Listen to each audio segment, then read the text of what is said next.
Welcome back to another edition of the All Night Long Wrestling Podcast. We are your host. He's the Stallion. I am the Enforcer. And this week we have a very special guest. You know him as Killian Dain, Big Damo, part of Sanity, part of some of the most fun things we've seen in NXT, period.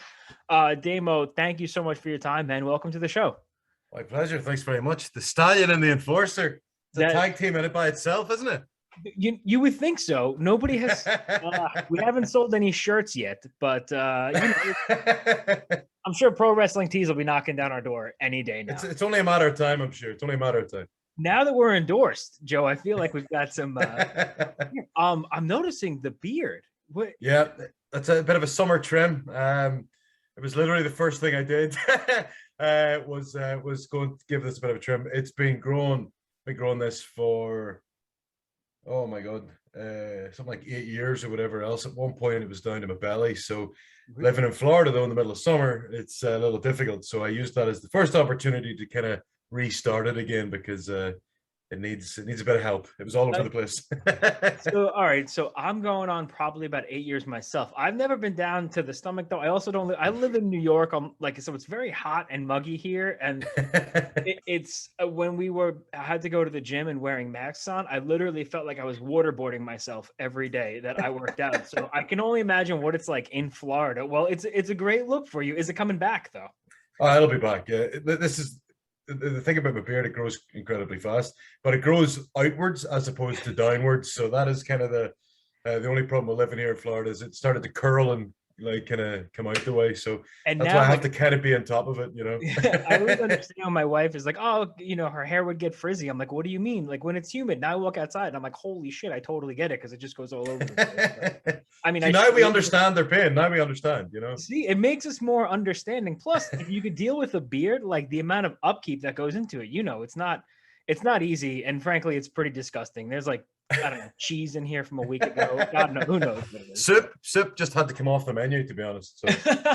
Soup and wings. Like I used to love wings, and now I'm like the boneless variety. My wife's like, "You're such a baby." I was like,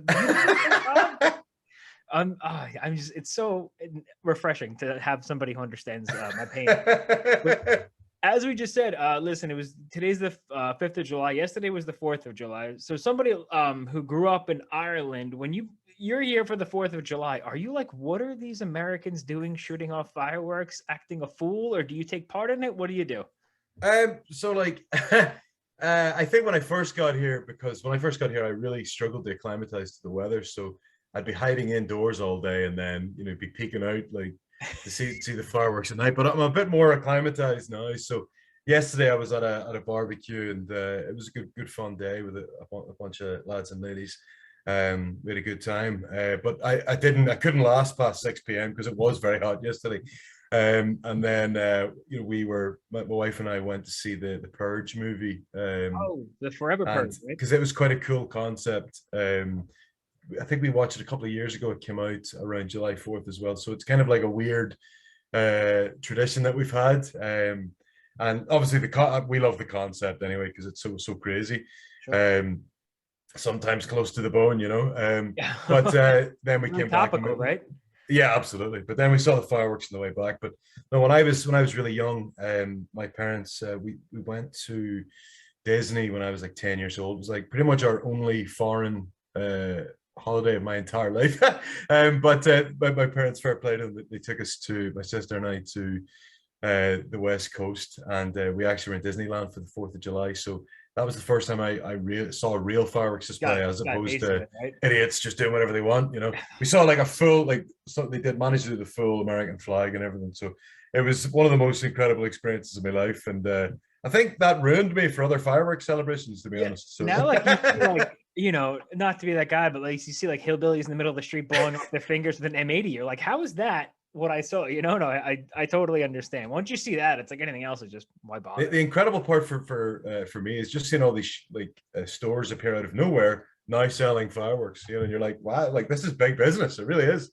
Well, see, in New York, it's illegal. You can't do that. So we have people that go out of state and then just come back with like truckloads. I'm like, listen, everybody. That's committed. That's committed to the bit. It's quite impressive. Well, not to get off track, but how was the movie? I was thinking about it myself. So I actually really enjoyed it. my wife and I love all those kind of concepts and stuff, like anything like thriller based, reality based, whatever else can be very, very interesting. It was like ever so slightly preachy and stuff like that, but like very like it got me a few times, like shocked us a couple of times. We're like, oh my god, and I like because we're only really going back to theaters for the first time because we missed theaters for over a year, so I'm reacting like and like these people around me are just looking at me going, well, what's wrong with him? So, but no, it was a lot of fun. Like I really enjoyed it. It's one of those like franchises that like you kind of know what you're expecting, but they throw a few curveballs for you, and there was a few in that one, so I really enjoyed it. Yeah, I'm a big like Friday the 13th and Halloween guy, so I don't care if they make Halloween Part 96. I'm gonna go see it because that's funny you say that. The next one is coming out, so I counting down the days, and it was supposed to come out last year. Then fucking COVID ruined it. Like it took COVID took everything, but the thing that bothered me most was it took Halloween Kills from me. Like I was counting down the days for that. Oh, that's the one thing you were mad about. Nothing else. Just this one movie. Yeah, I've got my priorities in order. I was like, you could take the jobs, take everything, but give me Halloween. And okay, but it's a very interesting bargaining method you're going for there. To be honest. Yeah, I lost both sides, So here I am. But listen, you talked about you talked about growing up, and you traveled over to the West Coast. Growing up, because this is a wrestling podcast. I mean, I'm willing to make it a horror movie podcast all the time, but as a wrestling podcast, you grew up in Belfast. Were you always a wrestling fan growing up, or was that something you developed into? So he'll love me saying this. My best friend Chris Goodfella, he's about a year older than me. He got me into this.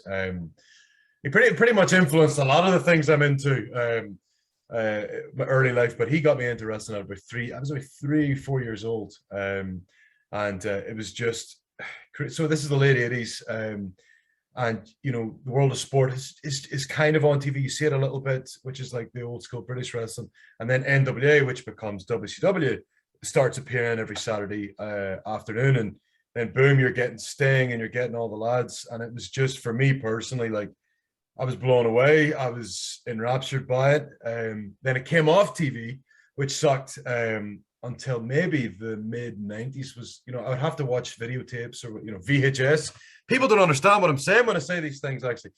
So we used to get VHSs, like whatever else. We go and hire them at the rental place. Rental places don't even exist anymore. Oh my god!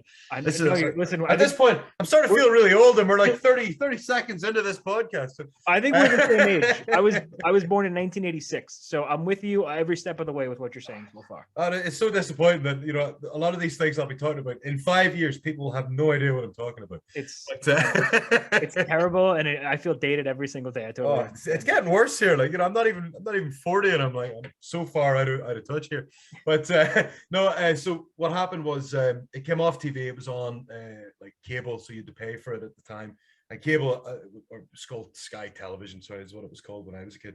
And then it came in about 96. You were able to get it a lot more affordable. So we got cable, and then boom, I was introduced at. I'm like 12 years old or whatever else. WWF, WCW, and ECW are all on the same day. They're all on Friday, right? You've got WCW and WWF on at the same time, and then you've got ECW on at 2 a.m. So it was almost like a crash course, because I've went from enjoying it as a kid, where it was very character based, very colorful. Boom, you're crash bang at the start of the Attitude Era. ECW was shown. They were like. The episodes were from 95, so it was 2 years behind. And for the first year of watching ECW, it was like that really early. It was Eastern Championship Wrestling, just turned into ECW. So I'm getting that at the same time as getting up to date. Well, I'd say Monday to Friday, so it was like 4 days out of date. Raw and Nitro. Nitro come on first for an hour, and then Raw would come on the other channel, so you'd be flipping between two. And then ECW just suddenly went from 2 years behind to boom, right there live. So you just it was one of these crazy periods. Like so at this point now I'm 13, 14, whatever, and my mind is just blown because you're getting so much content. You're all the stories are crazy. It's no longer as cartoony. It's now very, very now, I think is the best way I could describe it. At the time, it was just so relevant to the times. Some of the characters were mental, but it was mirroring real life, So it was just so easy for me to get completely enraptured. And then I had like Finlay and Regal on WCW, so like there's people who are from my neck of the woods on television, so like it's even better because you're getting that little bit of taste of home, and you're also getting the craziness of everything else. So I It just spoke to became you, absolutely enraptured.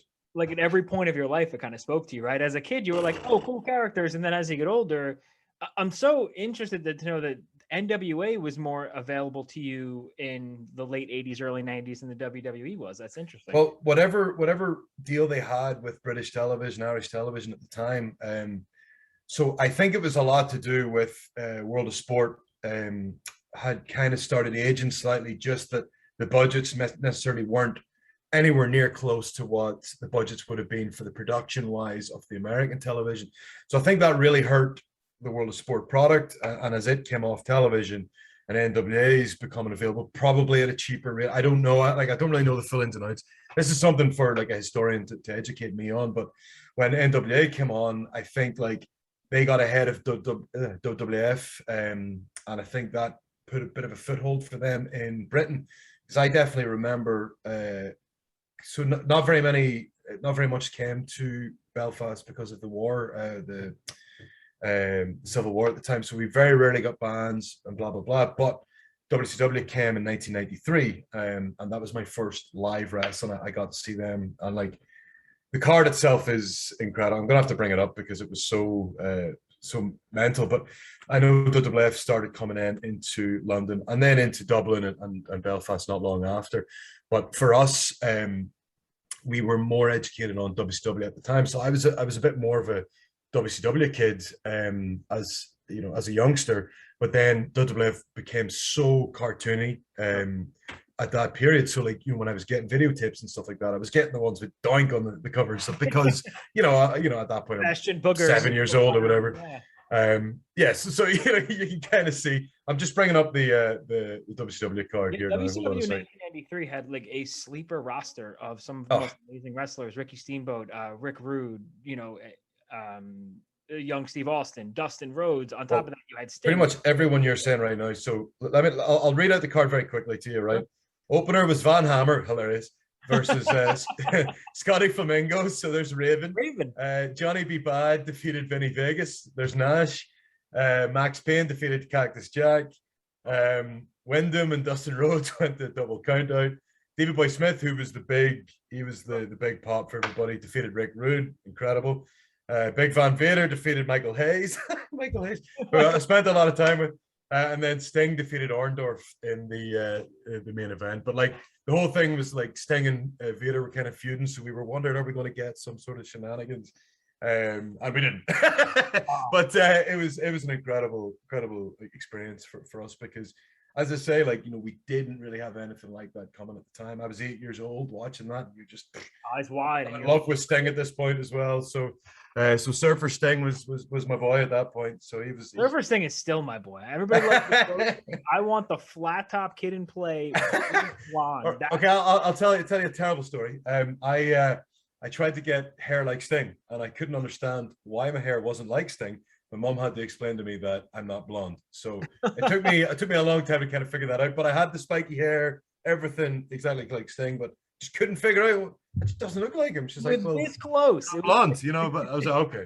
It just took me a while to figure out. So it's funny because I feel like, as far as like replayability, if I go back and I watch like NWA and WCW from '88 to '91, like it is night and day compared to what the WWE was doing. And not to knock what the WWE was doing then, because Hulk Hogan and everything, but as far as like the matches, the physicality, even going back to like Starrcade '83 till WCW 1991, is still so good to watch. You know, like the Harley Race and the Ric Flair and the Briscoes against Steamboat and Youngblood. Like that is true professional wrestling at the core. To me, that's very similar to what World of Sport was, right? It was like, It was real catch as catch can, real wrestling. Well, the thing is, what I think I loved a lot about WCW as I was growing up, and even when it came into Nitro and things like that on TV, they had so many matches. You know, that's like on a normal Nitro, there might be 21 matches or something, and then the pay-per-view was just crazy. Like they would just put so much out there. So, you know, it was so fast moving, and like it was just like so much characters for you to try and get behind. Sometimes that gets lost because certain, you know, you don't really connect with certain people or whatever else. But I just remember like thinking back then, I was like, wow, this is just so boom, boom, boom, boom, boom. And as you Something for say, you can everyone. go back and watch the pay-per-views, and the pay-per-views still hold up. Like some of those matches were utterly incredible. Everything that Vader did, especially like it was real, like Big fan of Vader. Big fan of Vader. He was. I'm sure, like you hear all these stories about him as a person, and I actually got to meet him on a couple of shows towards the end sadly before he passed, and it was just so interesting, like because this guy was a complete mammoth of a man, and like fair play to him. He went from a professional NFL career into wrestling and did really well. You know what I mean? And some of the stuff he could do for his size was just outrageous. Yeah, and definitely influenced a lot of the guys we see today. We actually had a Randy Hogan on the show who was in WCW in the mid '90s, and he said he would look at the booking sheet and see Vader and just be like, "Shit," like he knew he was going to be in for a fight, but he said it always made it. Definitely Vader made it real. And when he went to All Japan and all the stuff he did was just big fan of Vader. So it's safe to say he's a guy that influenced you as well. Yeah, absolutely. Like not at first, because when I first started wrestling, I wanted to be Lance Storm or Jericho, or you know what I mean. I was a lot smaller than I am, but as I got into it, knew how I wanted to be and whatever else. Vader, Bam Bam, Samoa Joe, guys like that were massively important to how I wanted to present myself. And also from World of Sport, there was like Mighty John Quinn and stuff, and Bomber Pat Roach, Pete Roberts. There was all these guys who aren't massive names worldwide necessarily, but were utterly incredible at what they did, and were brilliant for us to watch as we're coming through. I mean, we're in this really crazy stage where we can pretty much type in a match into a search engine and we'll pretty much be able to find it. Like Yeah. I couldn't imagine that like when I was a kid, because I when I think back, like I had to wait every week to watch the wrestling on television. And if I was lucky, I could go and get videotape or whatever else. Whereas you literally, it's all at your fingertips. Like people are so blessed right now and don't realize how lucky they are. I guess you know what I mean. Because no, like I used to get like a flyer from ECW. It was like a 3 flyer, and it would have the list of all the pay-per-views, and I would check which one I want, and then I would send it back to them, and then they would mail it to me. And you back then you had these things called checks, which I know people don't understand. And I'd be sitting there waiting for like big ass Extreme Bash '96 for like weeks. And checking every day. I'm like, nope, not here today. I'm like, Mom, is it here yet? She's like, no. It's like literally 6 to 8 weeks to get it. It's people don't understand patience. Like it was. Like, and 8 weeks was probably a good time period. You know what I mean? You know how many times like I watched it and then I rewatched it and then I rewatched it. That WrestlePalooza '97 were the ones that took so long. And when they like, I was at my grandparents and my mom called me. She's like, I got it. I had to run home because like that, it made things feel important, right? Like now when it's like, oh, I'll just watch it on my phone. It's like, oh, I could do this whenever. But like when you have to wait, it's like for Christmas, like you wait all year for Christmas and then like you want to make a thing out of it and you want to appreciate it. Now, like you said, I don't want to be that crotchety old guy at 34 years old. That's like, these kids, but some things I feel like are taken for granted in this day and age. So like honestly, I think it's society. It's not like just wrestling fans. No, yeah, you know what I mean? Like people are so mad at Marvel for not getting their movies out fast enough. And when you think of how much goes into these movies, you're like, how could they get this stuff out fast? But I'm a fan of it, so I'm also going, can't wait for this. Hurry, but it is like an indication of society, because we have all the power of our fingertips on like literally like on a phone, and we use it to look at videos of cats. So I mean that's kind of like kind of like how we are as people. as I'm literally complaining about Halloween Kills not coming out because of a pandemic. So exactly. So how long was it before you were watching this stuff and you were like, that's it, I'm going to become a professional wrestler? Because I know you had the luxury of training under Robbie Brookside, which is like the end all be all of professional. Yeah, absolutely. Listen, Steve, like as I said, like, I got like bathed in wrestling at that period. My friend would come over, Chris would come over, we'd watch Fridays, we'd watch the WCW, WWF, and if we managed to stay awake, ECW, and then obviously we were demanding to stay awake by that point after a couple of years. But so I think I knew when I was about 14, 15 that, okay, I want to do this. And I started this, it just shows you how long ago this is. I started e-fetting which is role playing as wrestlers and having to write out promos to each other. This is again something that might still happen to this day, but it'll be done probably a lot smoother. But internet had really started coming into fashion when I was about 13, 14. Like that's when it was starting to get easier to get better dial up, and everybody started getting it in their houses.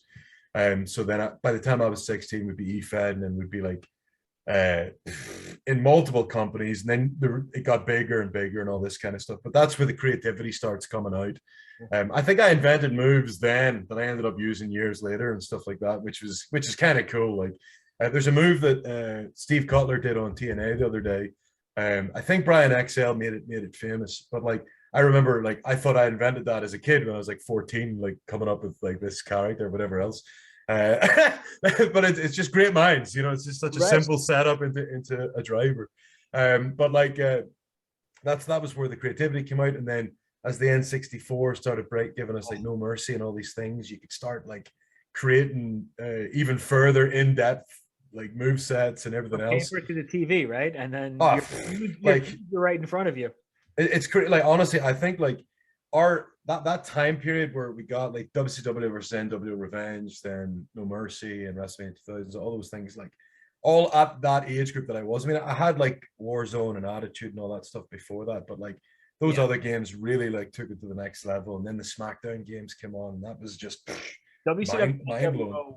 World Tour. Or I think it was World Tour. What introduced me to like independent, like Japanese wrestling. Yeah, and they had Onita in that game, and I'm like, with a bat. And then I had to go like look on my 56.6 modem, and it took me forever. I'm like, why is that dude in a piranha tank? Like all that kind of stuff that I never knew over in FMW. But it opens your mind, doesn't it? And that's what the coolest part of that whole period was when I started to understand Japanese wrestling. Then that became a whole new.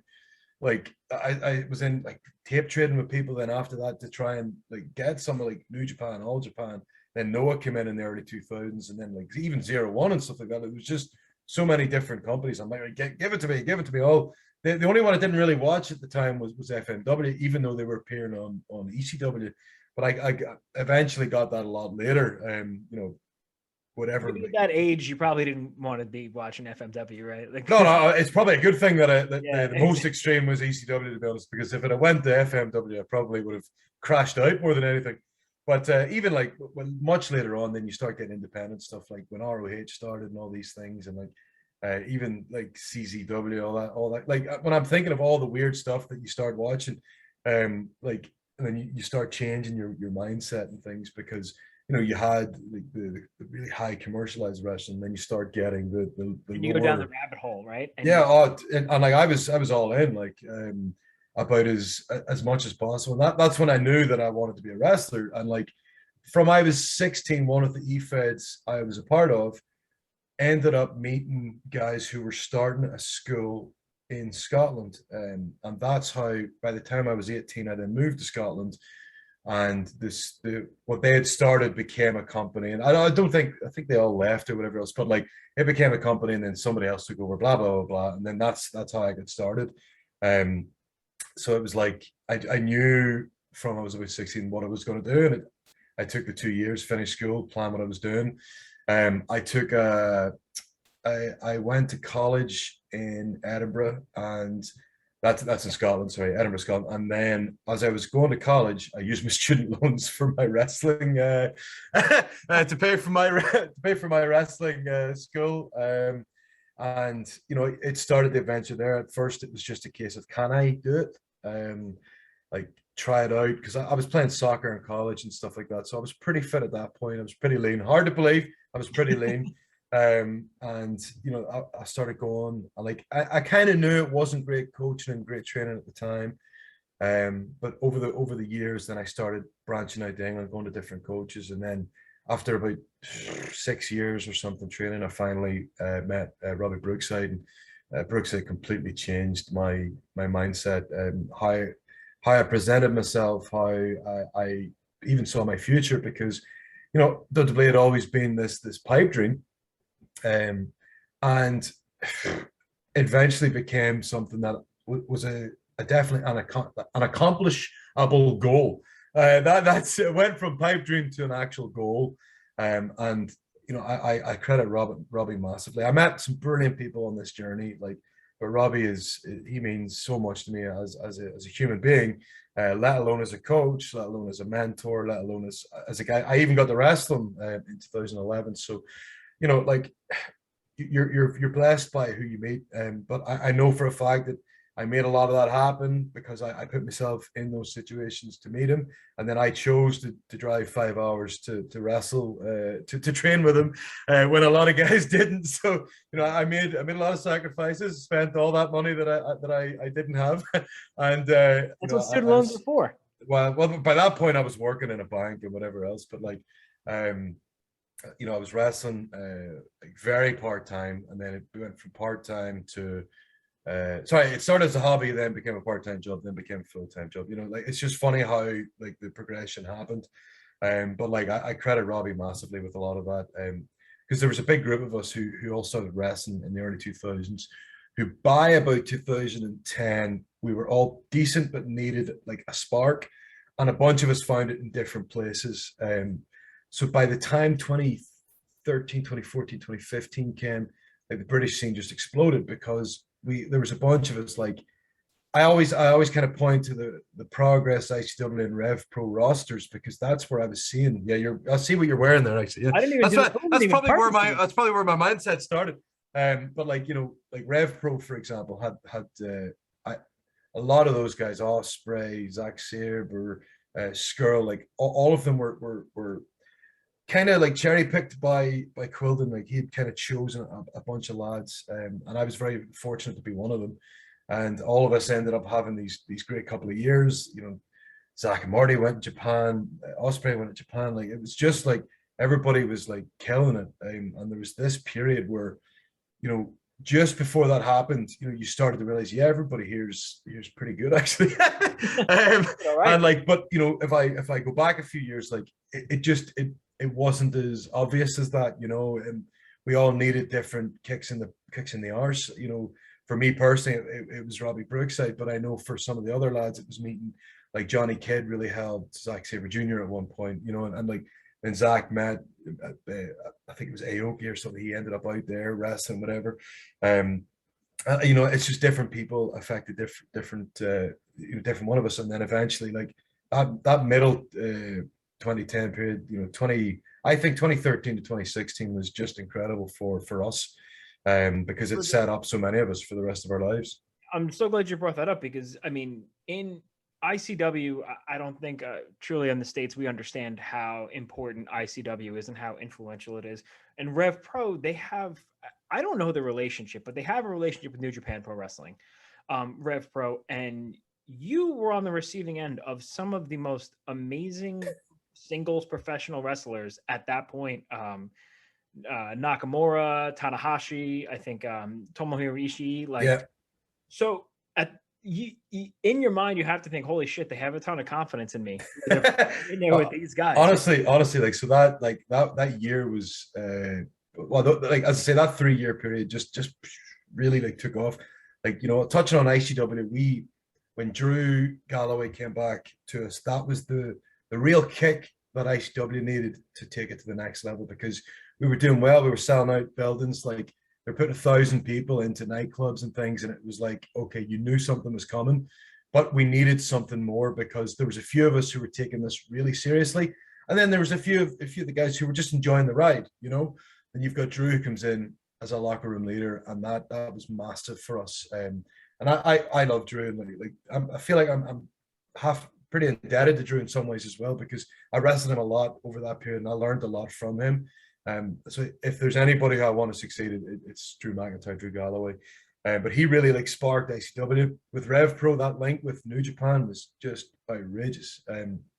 Like, I couldn't, like, to get Kojima and Tenzan is incredible, but then to get it was the G1 25th anniversary was Nakamura and Tanahashi, right? Right. And I'm watching that match going, this is outrageous, this is amazing. And then I find out I'm wrestling both of them in the same weekend, and I'm like, right, okay, that's pretty cool. So and we're good, yeah. But like, you know, as I said, like, that was pretty. I wrestled Ishii first, and I think that was maybe my that was testing the waters, you know, to see like how I could do whatever else.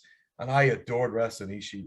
He That's a pretty is stiff test. something else. Like, honestly, he'd be top of my list if I ever was to wrestle anybody again. Like, he didn't have great English at all, and I had no Japanese, right? So that's obvious, you know. But everything that we did in ring was natural, and none of that was planned. We had a couple of things. Sorry, like, you know, I'll do this to you, whatever. But like everything else is natural. And like I just remember buzzing after the match, going like, if we can do that without like talking, without planning, then imagine what we can do. You know, if we've done this a couple of times, you know. But like that's my favorite venue of all time is the York Hall in England, and it was a boxing venue. So 2,000 capacity, but everybody's on top of you, and that was by far my favorite place. And I wrestled in some brilliant places all across the world. Like some of the ICW venues where we packed like thousands of people into the tiny arenas, and the atmosphere was brilliant. But for some reason, the York Hall just was it just was perfect for me, and I got Ishii there. And then I found out as I was there, I'd be wrestling Nakamura the next time around. And then like later on, it was Tanahashi, and I was just like, oh my god, that's just mind blowing. And it was just more for timing. And it was good to know that like when you know I have the matches and I'm speaking to them afterwards, and you know they're explaining what they liked, you know, and I'm like, oh wow, geez, I was expecting you know them to go, oh maybe you should do this, maybe you know, but it was really cool. Like Tanahashi was a sweetheart. He's I wish I'd wrestled him in York Hall. I wrestled him in Reading, which is a different place. Not quite as good an atmosphere, blah blah blah. But you know, Tanahashi is an incredible talent. Like, and I wish he's another one I adore to wrestle. I never got to wrestle Okada. That would have been the one at the time because he was really taking off at this point as well. So, but like, there's still plenty. Yeah, still, exactly. That's you know bucket list and all this. He's Sure. definitely on it. So, but like honestly, that period for Rev Pro was just incredible, and I was lucky to be a part of that. Progress had just created this. I think they just created such a brilliant brand in London. That like they really like invited the fans to be a major part of it. I think they really reciprocated that. And like they had a I remember I went into the Super Strong Style tournament. I think it was the first time I debuted there. And I looked around and it was all the British and European wrestlers, all of them who I liked and respected. And I was like, okay, this is maybe one of the best rosters I've seen. Like I'm thinking that one of the funniest days. So I'm wrestling Zach Gibson that day, he was just starting to break out, and I really like Zach's work. I'm wrestling Zach that day, and at the same time, I've got Dave Mastiff, who was a guy who you know I started wrestling a bunch of times around that period.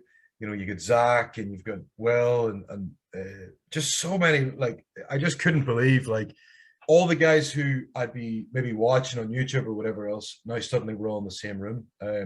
We're on the same card, and you know you started to realize like that Rampage Brown is one of my favorite wrestlers on the planet, and he's there, and like he's one of the guys I respect the most. One of the greatest what's that? Sorry, one of the greatest walkout songs too. Right? Oh my, of course, yeah. The sooner that is a time. But like when I used to backyard wrestle in 2002, that was my walkout song. So as soon as I heard Rampage, I was like, we have a connection. Brilliant. There you go. But no, he was absolutely incredible. So yeah, like honestly, I'm looking at that roster. I'm just thinking like something special is going to happen here, and it didn't surprise me that it did. Like one of the only problems I think of that whole period was maybe just oversaturation. Like so many companies kept popping up, and maybe like it was just putting on too many shows across, you know, across certain day, like certain weekends and whatever else. But like that was great for us because a lot of us went from being you know, not necessarily struggling, but we were suddenly, you know, doing pretty good, you know what I mean? Like right. Financially and whatever else. And then the eyes of the world were on us all, you know, and like that I was talking about that Nakamura match. The Nakamura match is pretty much why I ended up getting signed by WWE because they needed footage. So coincidentally, right after these matches that you had, you know, out comes the NXT tryout. So for ICW and Rev Pro to be like, we have this kind of faith in you. You clearly delivered in the matches. Next step is NXT. So yes, I don't want to say you're in the right place at the right time, but you worked hard to put yourself in that position to be, you know, like I do believe that you create your own luck, you know what I mean? Because you put yourself out there where you have to, you spend money on the right things, you know, you spend your time in the right things. And like, you know, definitely it all kind of paid off at the right time because, you know, I literally went from a few years before then, I was, struggling. I was really struggling. I was, trying to decide, like, did I want to do this as my full-time job? Like, was it possible to be my career?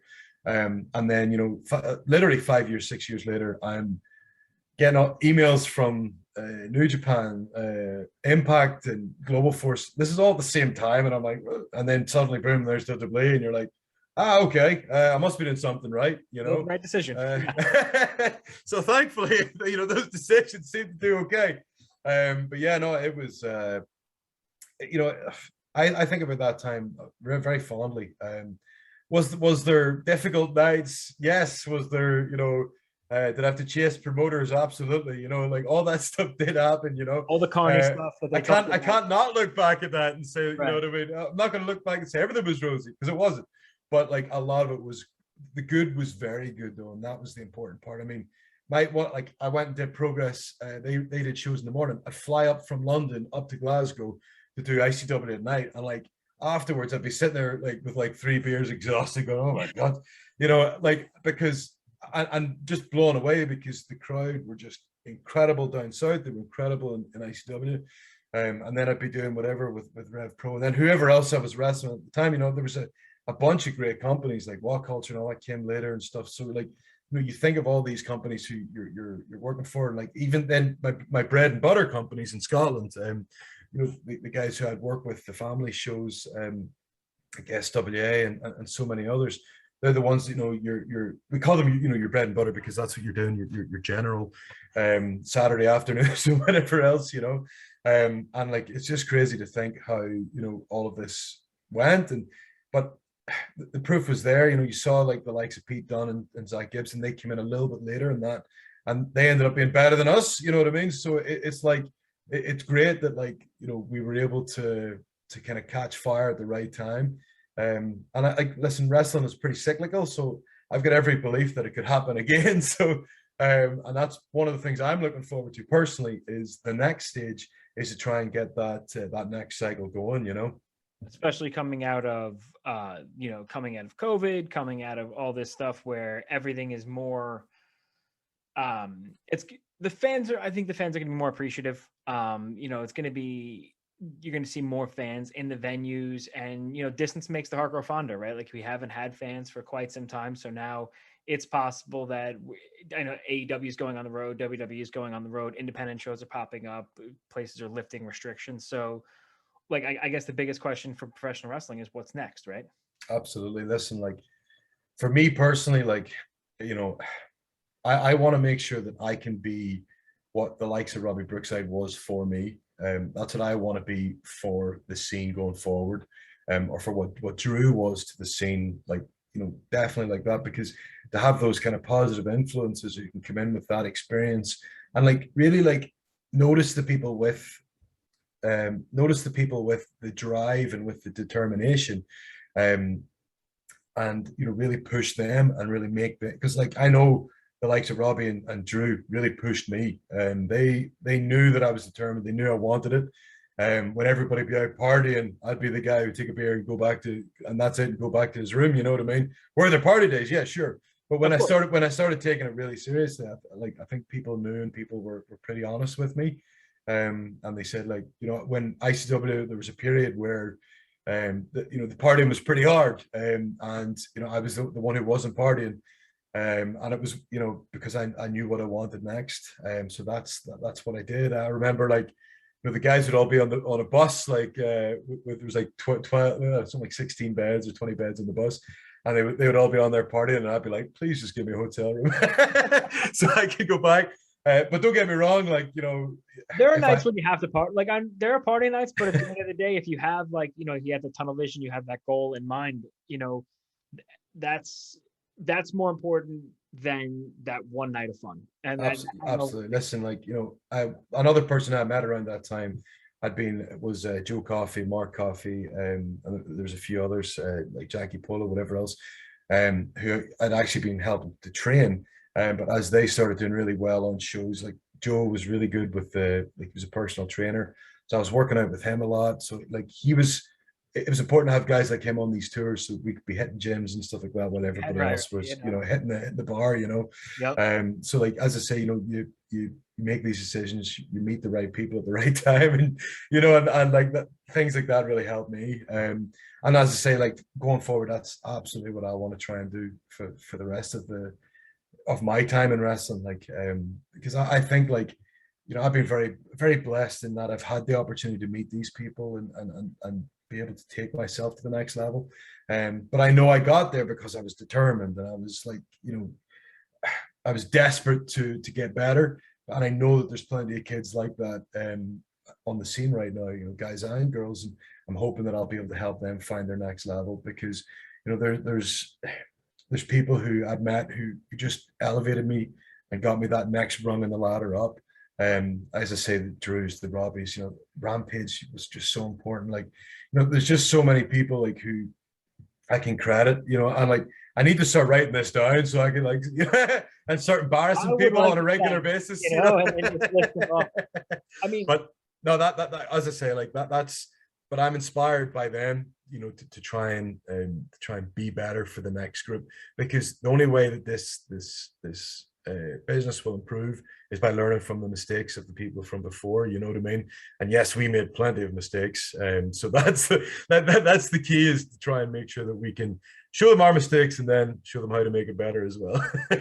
And, to your point though, like there's also, depending where you are, there's only so much that you could do.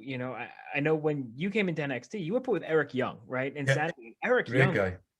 What a criminally underrated person and performer Eric Young is from his time. I can tell you, you say criminally underrated. He's not underrated by one person in a locker room. So that is when you're in a locker room, there's every single person in that building wants to work with Eric Young, whether if it's only in a tag or in a singles, or if they're tagging with him. Every single person looks at Eric Young and goes, "That's a professional wrestler."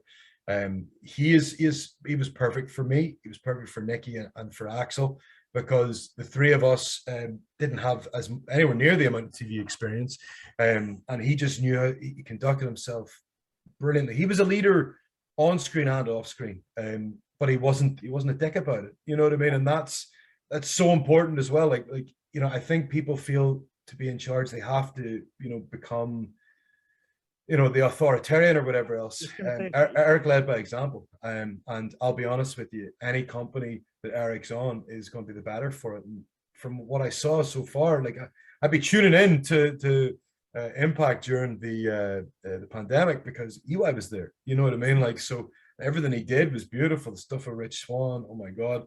His match to Eddie Edwards, and I only found out after he'd already tore his ACL, and I'm like, this match was incredible. Yeah.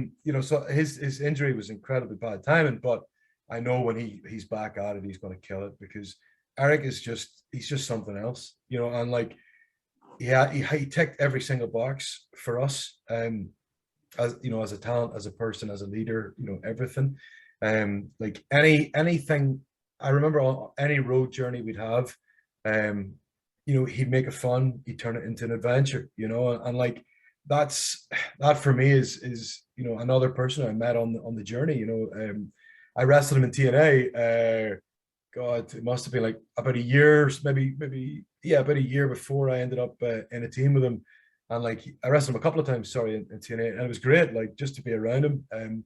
I knew when literally we had such a short amount of time to plan the match, and he was just so like so charismatic, and just even planning the match, he wanted to work, and I was like, this guy's been on TV for 15 years, and like, he's desperate to have a great match, and I'm like, that's how I want to be, and that's what I hope I was to the NXT roster. So, sure. And like, honestly, EY was just such a pleasure, and I really hope that our paths cross again. I'd love to wrestle him. We did like a 4-minute match, and we did everything. So it'd be really cool to wrestle them with a bit of time, so we could pretend to sell. I definitely want to real quick, but one thing you mentioned was you hope that you're that type of person for other people. And when you look at some of the matches in NXT that stand out, you look at the original War Games match, you were in that. You look at the North American title match, you were in that. So you were there, like, for those matches for, I'm sure, a lot of people. So those are two matches that I think when people look back at NXT and they're like, oh man, those are great matches. They're like, oh shit, Killian Dain was in both of those matches.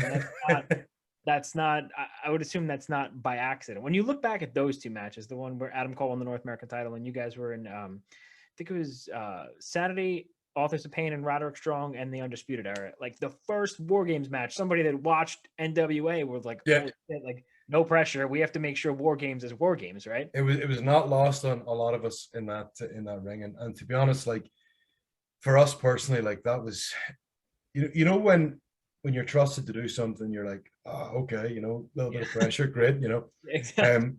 But it was good pressure because for us, like that was a massive badge of honor, and we wanted to make sure no matter what, we did our very best to honor, because like we all grew up watching, you know what I mean, like, and the War Games matches were incredible because it was so different to everything else that was happening on television, you know.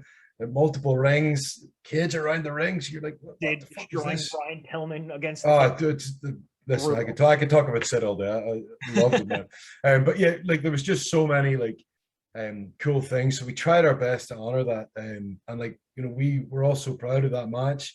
We did our best to try and make sure everybody shine. Like, I mean, AOP were very new, so we did our best to try and make sure that like we could put these big moments for both of them.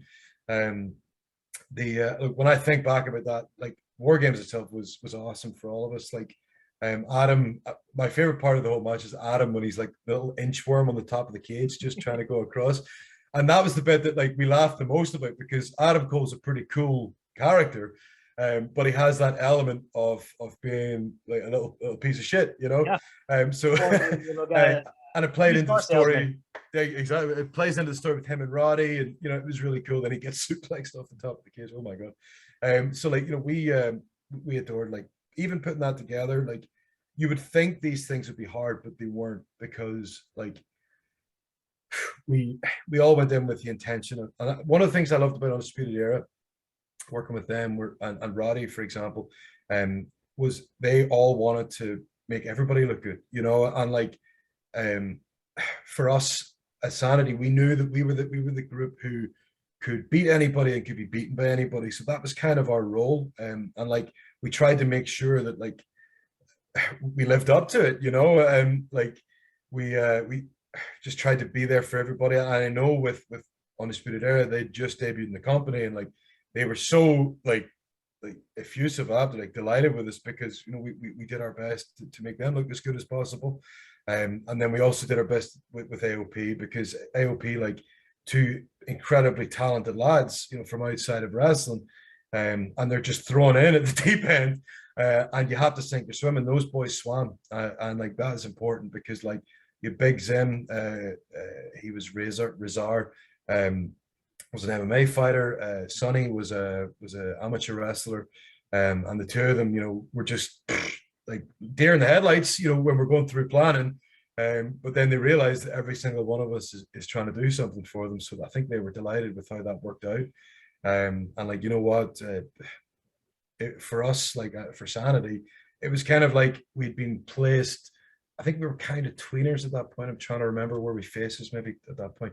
Not for nothing, you guys came in like as the bad guys, but you were getting a lot of cheers because of how cool the gimmick was, and the intro was just it was so awesome, so cool. It was the production behind the entrance was awesome, and like we loved it. Like I know that it was a long entrance, so I think it probably got annoying after a while for people, but for us, like it was definitely cool. And I think even when we'd be going to like the smaller house shows, like the really small ones, the lights went off and everybody go because you know it takes you back to, you know, the Kanes, the Undertakers, and whatever else. Because that reminds me of the Purge, actually. Now that that we actually did try to model ourselves on the Purge, and that is something that, like, I think the Purge TV show came out around the time we were doing it, so like it was good time, and like we were looking at the visuals, the movement of some of the criminals, whatever else. So we tried to like mimic certain parts of that. I think we actually called one of our finishers the Purge or something, just for a laugh. So,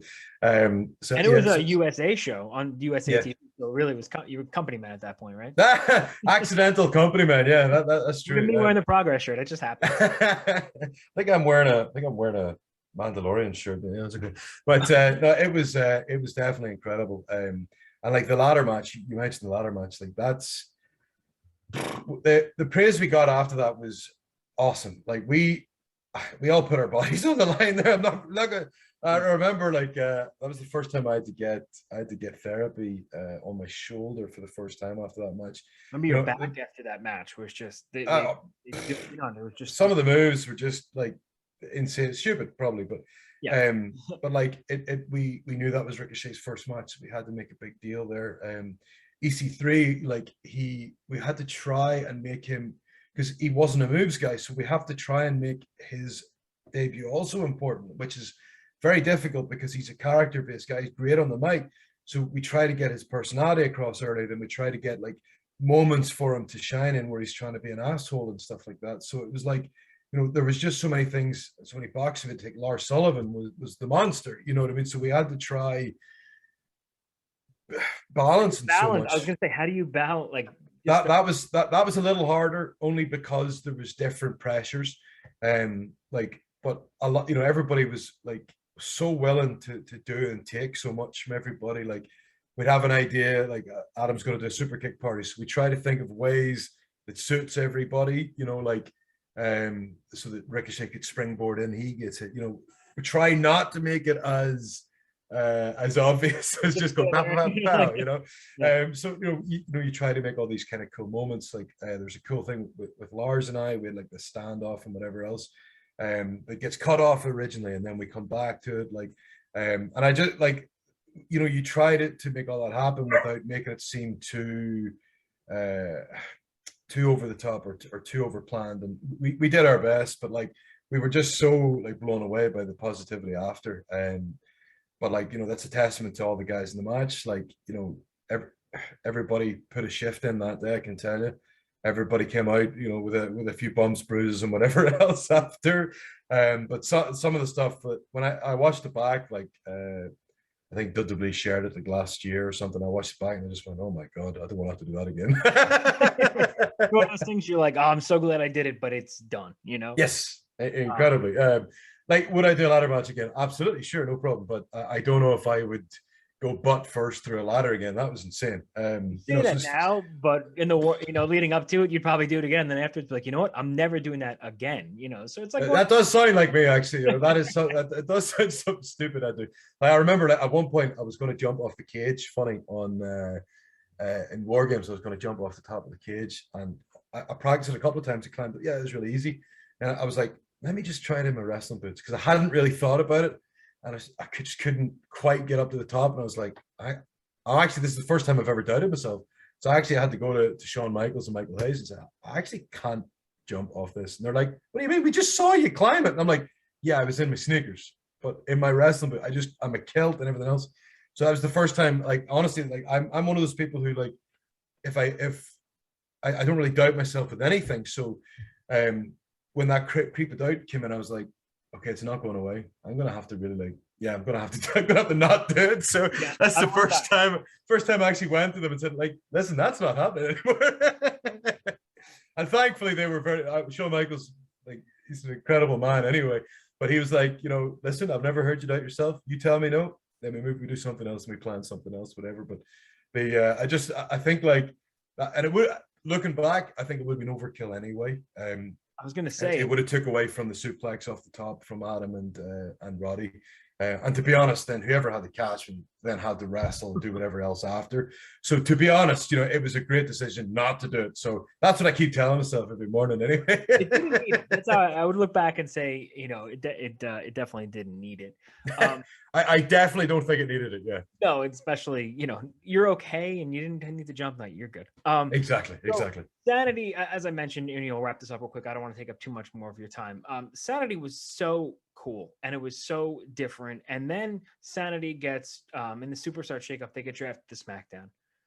And the fans were pumped because SmackDown at the time needed something new. It needed something fresh. And Sanity was that thing that could just, like, literally, you guys could come in and cause chaos, which is what the fans, I think, at that point were like, oh, this is what this show needs, because this show has been, I don't want to say flat, but you've been seeing the same thing over and over. And it's like, oh, okay, cool. Sanity's going to come in and this is what we've been waiting for. and you guys were there.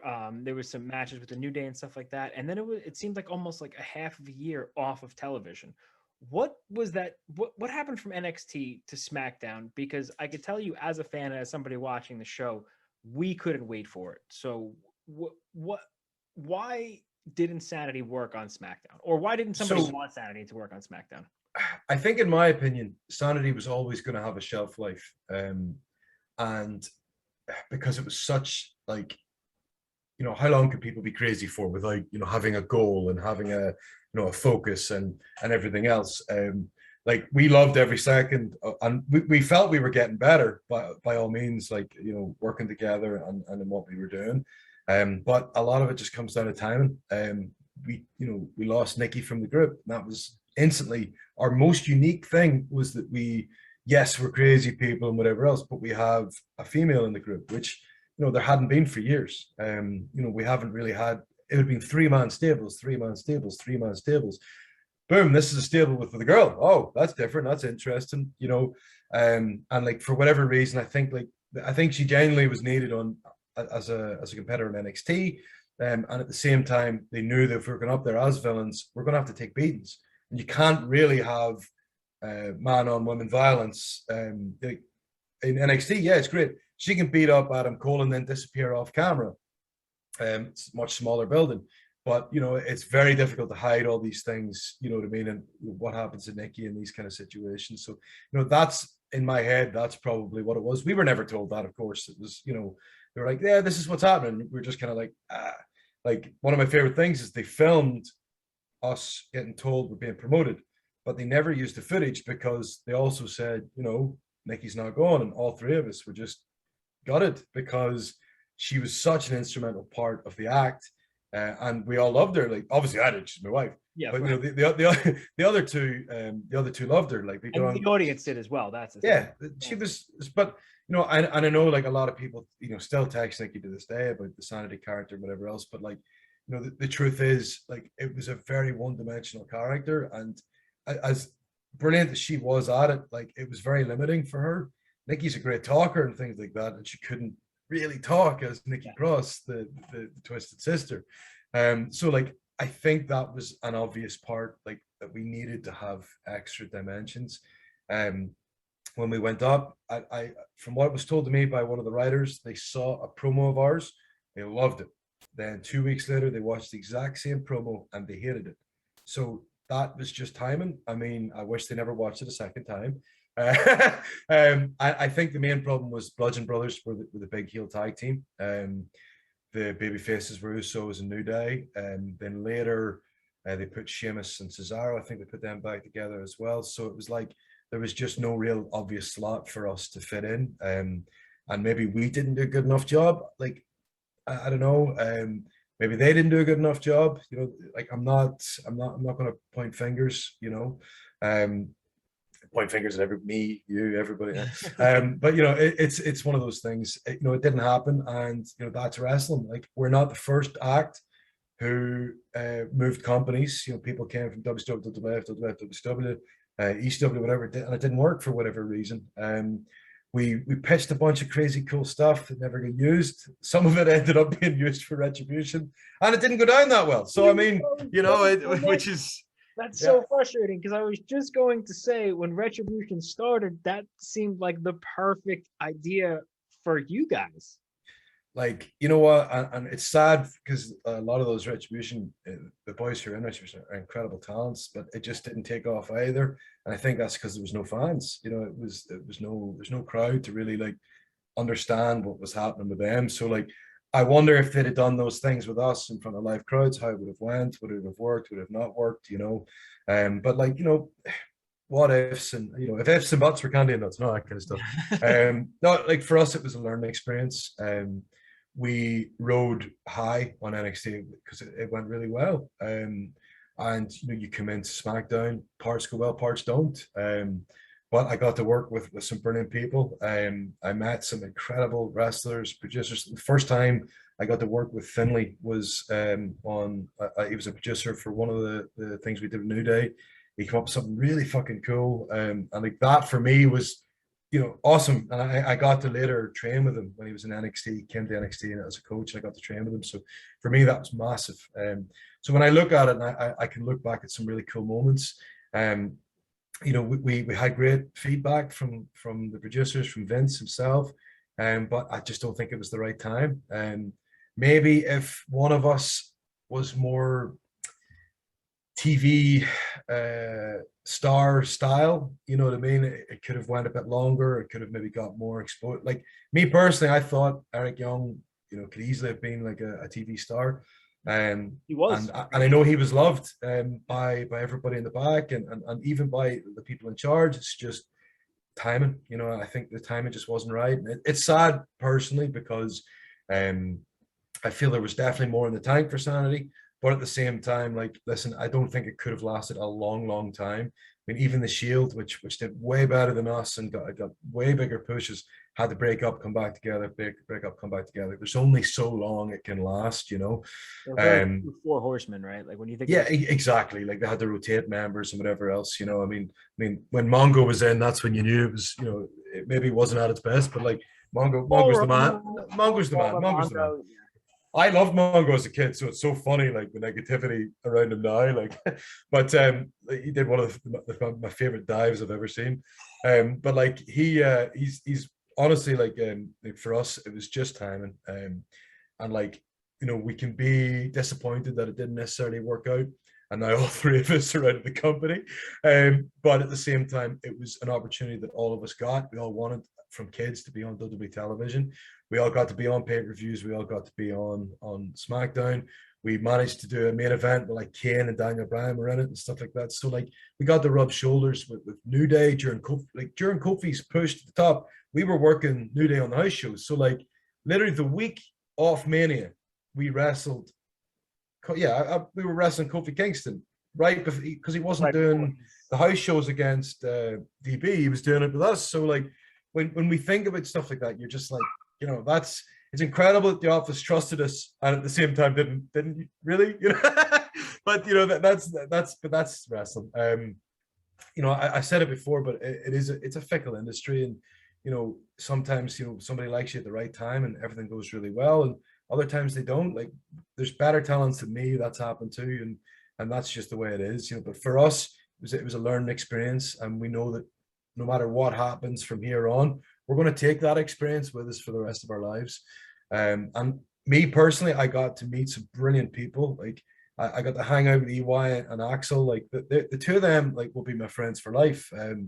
When Axel left, like he left the US for Germany, it was a really emotional day for me, because him and I became really close friends. And EY, like we would spend 6 hours talking sports, and like we don't even like the same sports, and that's just the way he is as a person. And like, we would have so much fun traveling, like, because we would get Airbnbs instead of hotels. We would get a minivan instead of a car, like just like anything you could think of that was dumb, we were doing it, and we had the time of our lives. Like then people started traveling with us, and then we had like one of these crazy nights where I think there's us three. Nikki was there because she was on one of the tours.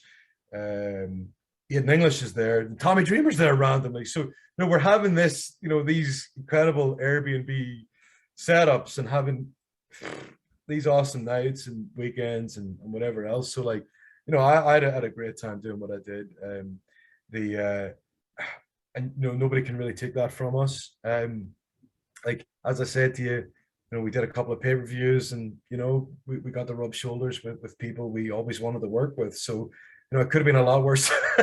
That could be in video games, like all. Yeah, honestly, I remember when it was the first time they'd had like 4-on-4, I think, in games, because they made a really big deal with the Sanity entrance, because it was the 4 people on screen. I don't know if it was the first time they could get 4 individual wrestlers doing an entrance or something. It was something, because they made it, they explained to us, and I was like, oh, that's cool. I didn't know. I've been playing games my entire life and didn't realize. And then when they explained it to me, I was like, oh shit, that's cool, because like they literally did it because we were the only 4-person stable.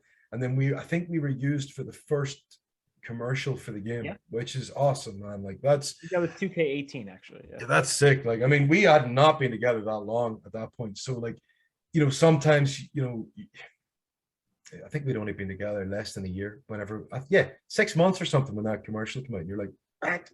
And that's the thing I'm saying. It is fickle, this industry, because at that point we were rolling, you know what I mean? Then cut to a year later and it's over, and that's that like Sanity did not last very long. So that's one of the weirdest parts. But like, for us, it was it was a hell of a ride, and as you said, with video games, the action figures. What our biggest disappointment is, we didn't get a 4-person box action figure.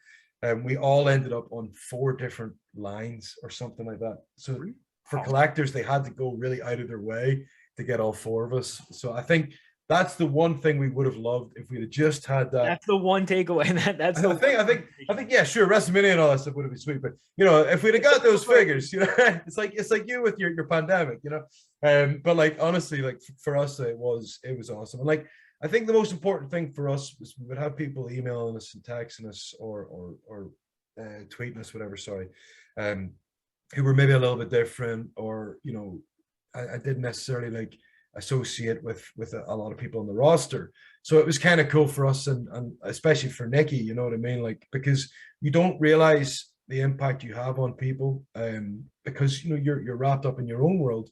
And then I get somebody texting me saying, I didn't realize like a 300-pound person could do what I did, a coast to coast, right? And people, I didn't know you could do that. I've now been inspired to go to the gym or whatever. And I'm like, that's awesome. You know what I mean? Like, and like, I guess I don't appreciate that it's that big a deal because I can do it. You know what I mean? Like, I don't want to do it very often because it hurts, but I know that I can do it. So it's awesome when I hear somebody like, talk to me about it and message me about whatever.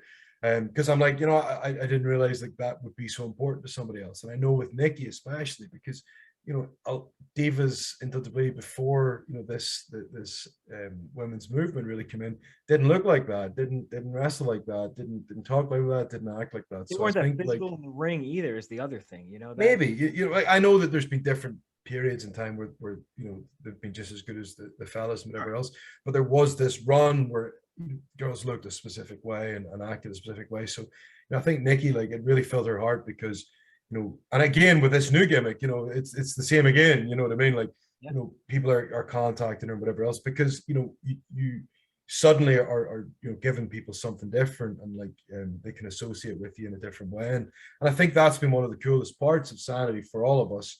Like Wolf, like there hadn't been like an actual German on television in such a long time. There've been fake Germans and whatever else, but like, so I think for his country and stuff like that, it was pretty cool that there's a German on TV, and now there's a couple. You know what I mean? We've got Walter, who's Austrian, and Marcel Bartel, who's the last German. one. So Baron von Raschke, who really wasn't. Yeah, exactly. He was Derek or something. But it's like, but so I know for things like that, it was pretty awesome.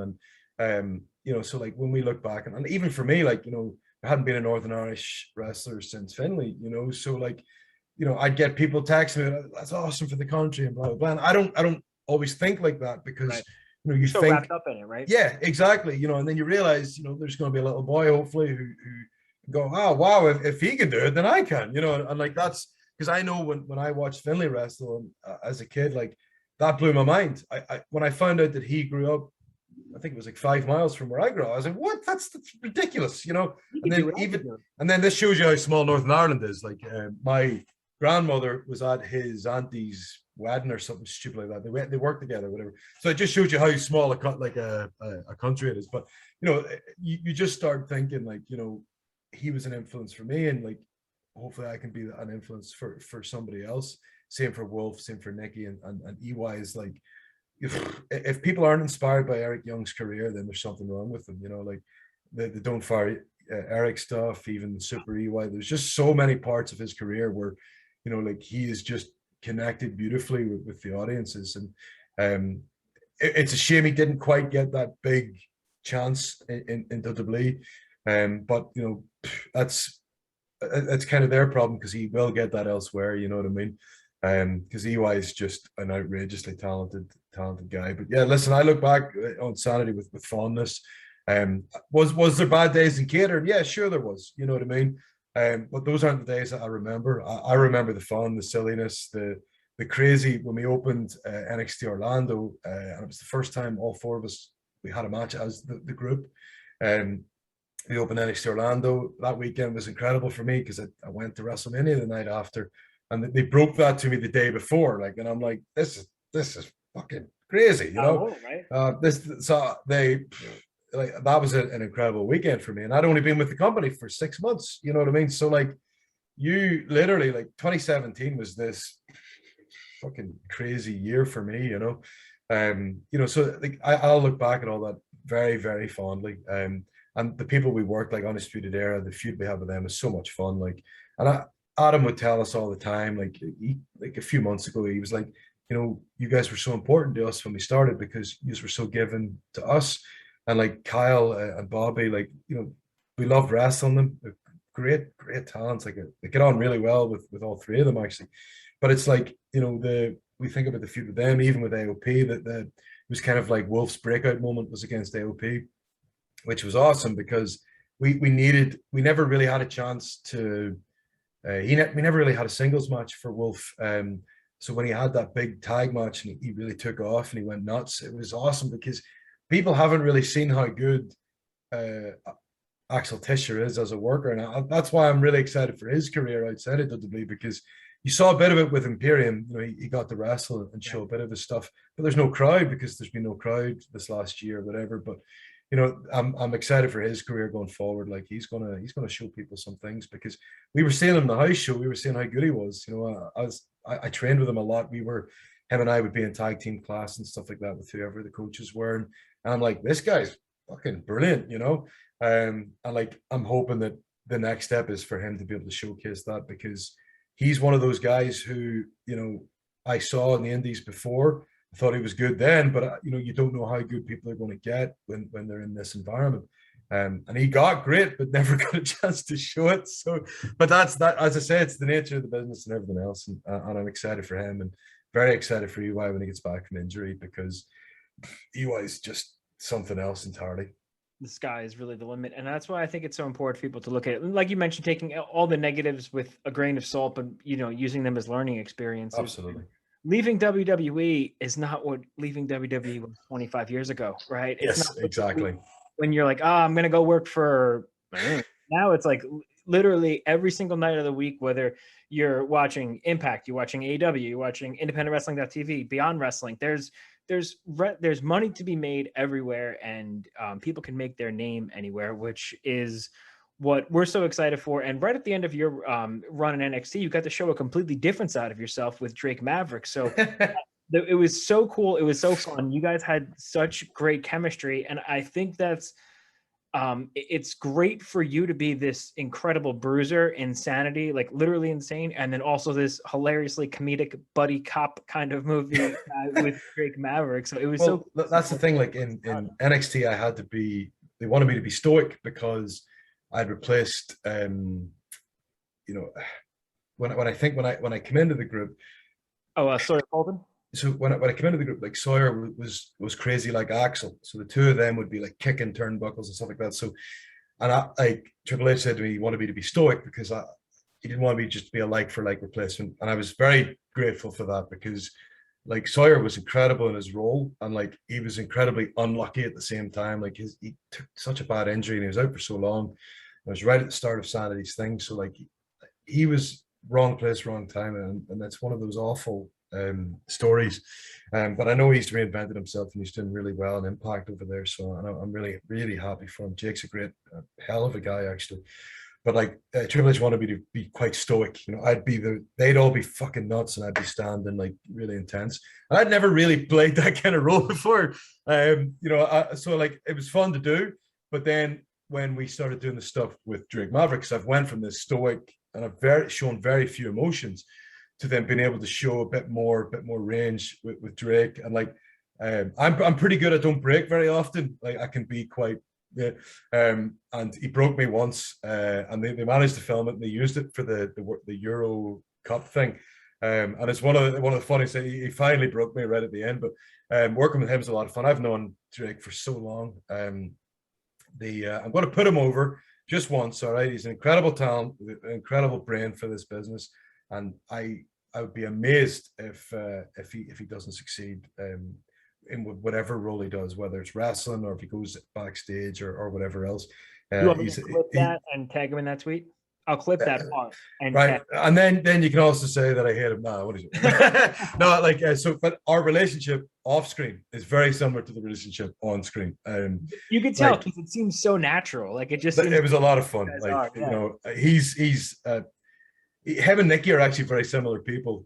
So it's really funny that I'd have him as my road wife and then go to my real wife. You know, so like whereas so I'd be getting the same kind of like chat from the two. And I'm like, oh my god, I'm living a nightmare. It's like a mirror, right? So but it's really awesome because like, you know, we'd known him so long, and it helped Nikki and I at different times in our careers.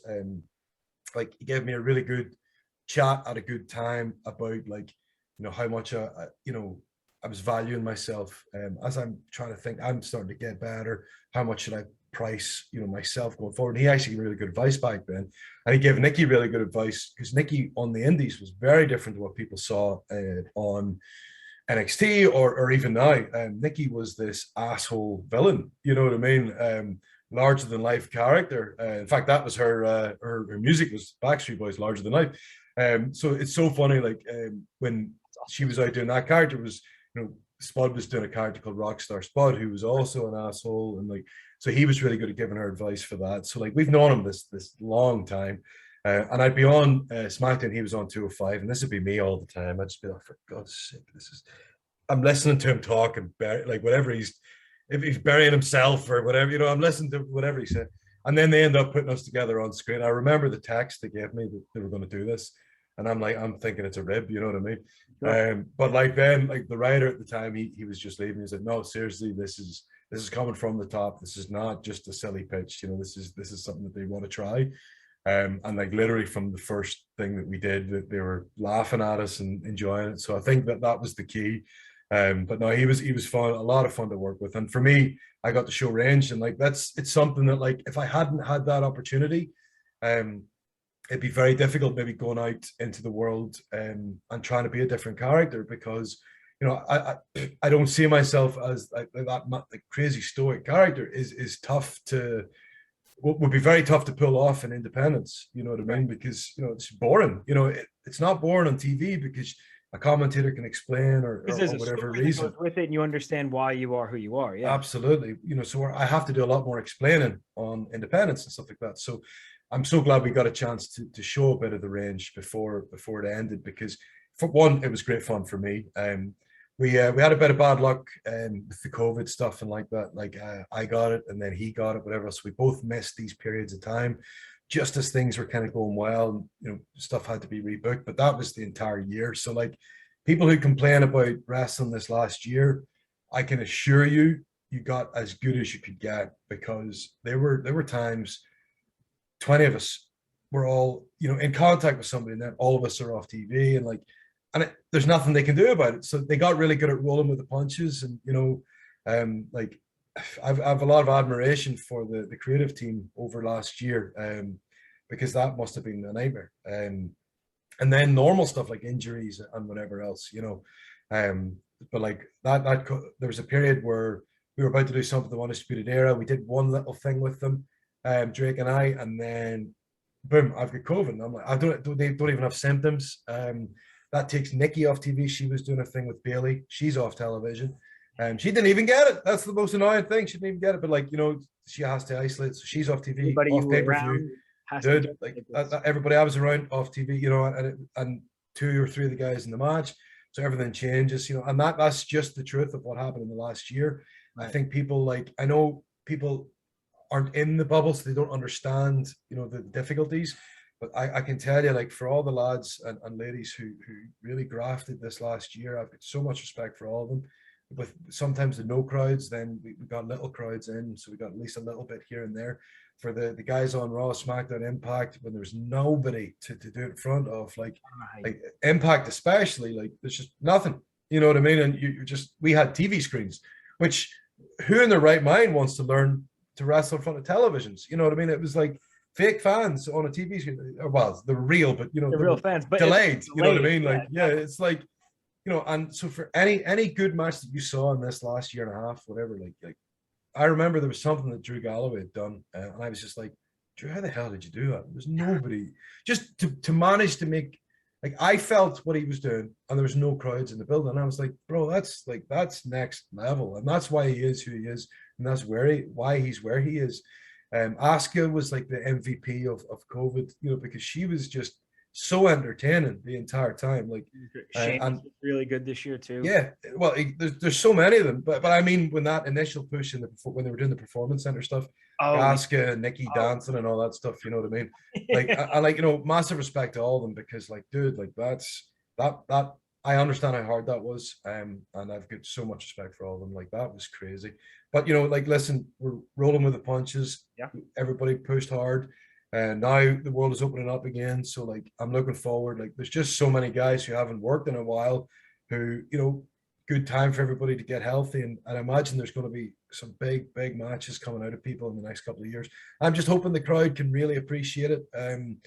Because like, you know, we went through a little period, as I said, like, you know, we've got wrestling at our fingertips. You can watch anything. I'm just hoping, because I know when I'm going to the movie theaters, I'm losing my mind, loving it, because I haven't had that experience. So I can't wait to go to soccer games. Like that's a big thing for me. Like the next season starts in September. So when I get back to Britain, that's what I'm going to be doing. And I really can't, I'll be screaming, you know, probably like scream myself hoarse. Like over again, right? I'm just so excited. So I really hope that, you know, wrestling gets the same buzz, because there's nothing better for us than when people go for it. Like when we heard it at Mania, like that was awesome. Like everybody was so appreciative. Again, AEW, when they brought everybody in for the pay-per-view there, that was electric, you know, and that's, I'm so glad that happened, because like that's what we've all wanted. You know, we all get into this, you know, because like the whole concept of performing in front of people is just like you need incredible. To the crowd, you know, the momentum and the energy, and I think what you said is true. Like when this is over, well, I don't want to say when it's over, but where as we are now, things are opening up. Yeah. Do we have any insight on what might be next for you when allowed to see you again, when we might see you in the ring again? I know so it won't be immediately.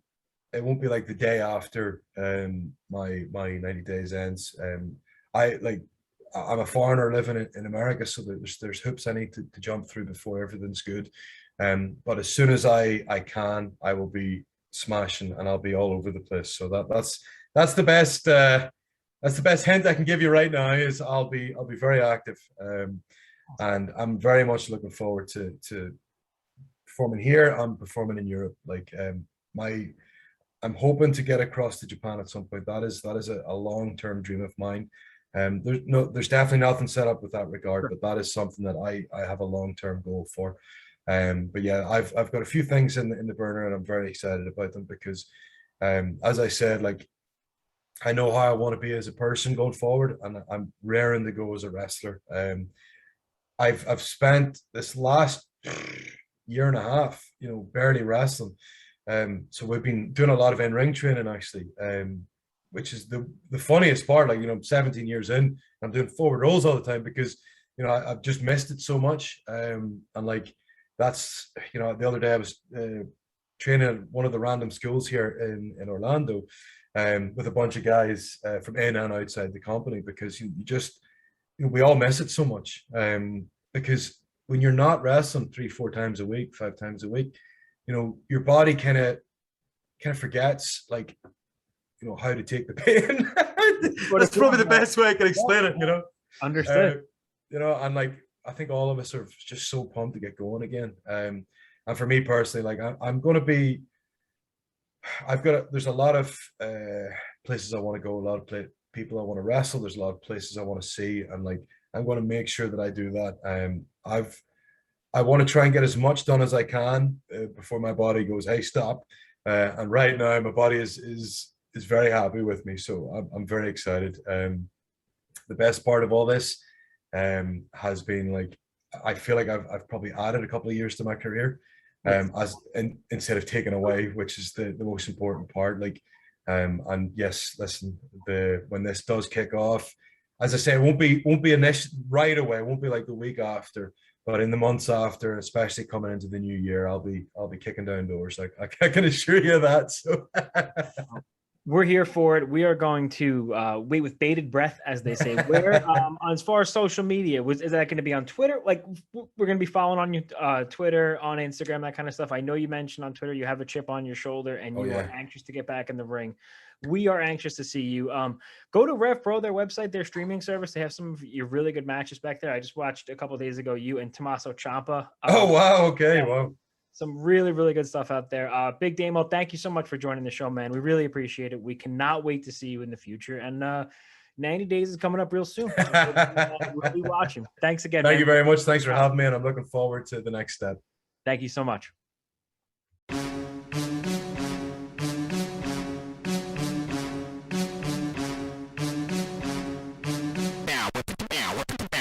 Best friends.